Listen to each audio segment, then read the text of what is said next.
Hi, I'm attorney Ben Schwartz, and today I want to talk about something that happens quite often in workers' compensation cases and on-the-job injury cases. People get injured, they don't immediately know how severely they're injured, and they don't take action. And oftentimes, it ruins their case. And so I want to talk about what you should do if you're injured on the job or you're injured in an accident, because I think it's a real shame what happens to some people's cases. I was asked, just by way of background, my name's Ben Schwartz. I'm a Delaware attorney, and I'm a member of an organization called the Delaware Trial Lawyers Association.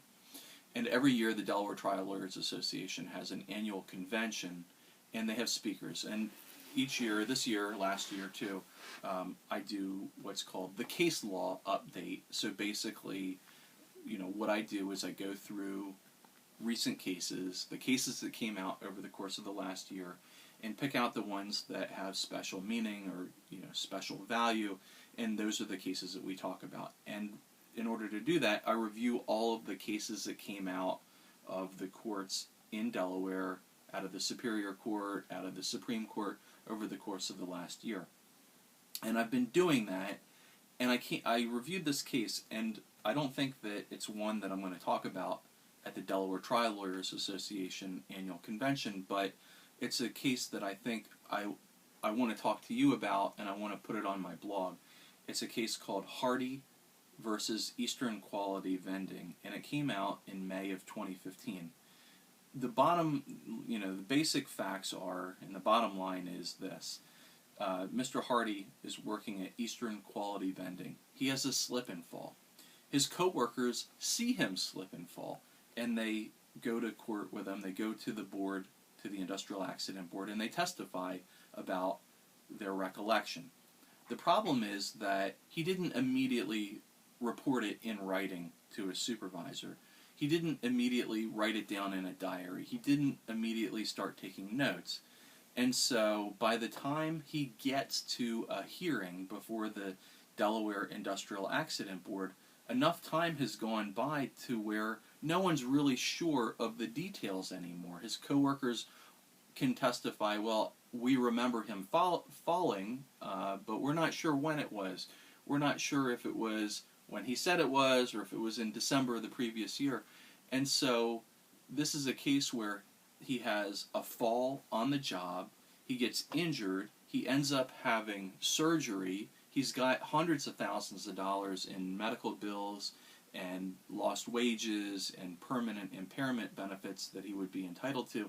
But the Industrial Accident Board says, we're not going to give you anything because you can't prove to our satisfaction that the injury occurred, that it was an on-the-job injury, and you can't prove to our satisfaction when it occurred. So I see these cases not infrequently. People get injured on the job, they think, oh, this is nothing, I'm not going to take any action. The problem with on-the-job injuries, and any injury claim for that matter, is you really don't know the extent of the injuries until you get down the road a ways. And sometimes a low back pain from a fall might be just that, a simple low back pain that gets better in the matter of a week or 2 weeks, and sometimes it doesn't get better, it gets worse because you have done internal damage to discs or to bones or to ligaments, and sometimes you need surgery. And the surgery doesn't come for a long time, and by the time you need to make the insurance claim, it's too late to do it. So this problem comes up not infrequently. It's something I see, from time to time, and I think that I want people to know that if you're injured on the job, if you're injured in an auto accident, I'm not saying go running to a personal injury lawyer. I'm saying document what happened. Document it in writing. Document who the witnesses were. Document what their names were and what their telephone numbers are. Document specifically what happened, even if you're just sending an email to yourself. Even if you're just handwriting a note to yourself that you stick in your sock drawer, document the details and give as much detail as you can, because if you get down the road and you don't have that detail, you may not be able to sufficiently prove your case. If you're injured in an auto accident, the thing to do is call the police. Let them take a police report as to the facts of the accident. Go immediately get medical attention, get checked out. That way the medical provider creates a record of your office visit, and the medical provider will get down the things that you talk about, like how the accident happened, where you're having pain, what symptoms you're having. If you're injured on the job, the thing to do is to immediately report it to your supervisor. Your supervisor your employer should do a first report of injury. Ask them to do a first report of injury and give you a copy. Then get your medical treatment and let the medical provider document the injuries that came from the accident. What I'm talking about is very simple stuff to document what happened, to document the injuries that came, and that way when you get down the road and you actually need to make a claim, when you get down the road and you actually need the auto insurance or the workers' compensation insurance to cover your medical bills, you'll have it. My name is Ben Schwartz.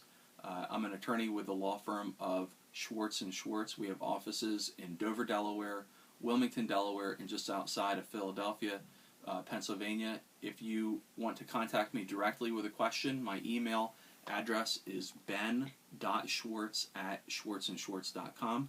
You can also post a comment on our Facebook page. We're at facebook.com/schwartzandschwartz. You post a comment, and if you have a question, I can respond to it there as well. Thanks for watching the video. I hope you found it enjoyable and informational, and hopefully you know one more thing about the law that you didn't know before.